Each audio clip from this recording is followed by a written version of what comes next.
I have been teaching for approximately a year now, consistently, here in Pueblo, Colorado. I teach at a couple different studios here. The main reason I started teaching was to pass down my knowledge to other dancers, as well as just to train them and let them meet their goals.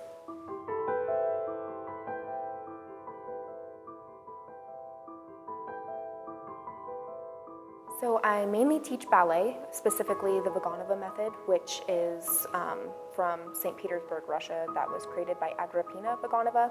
And I also teach modern. Specifically, I teach the Cunningham method, I teach a little bit of Horton, and I teach a little bit of Hawkins.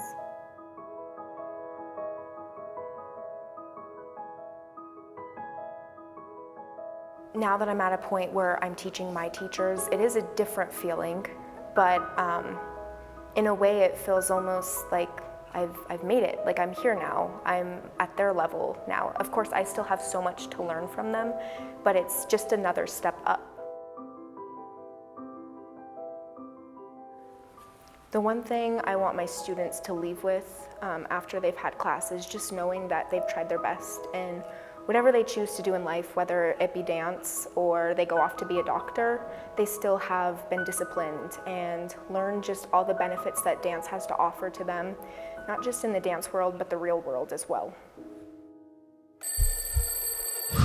3, 2, 1.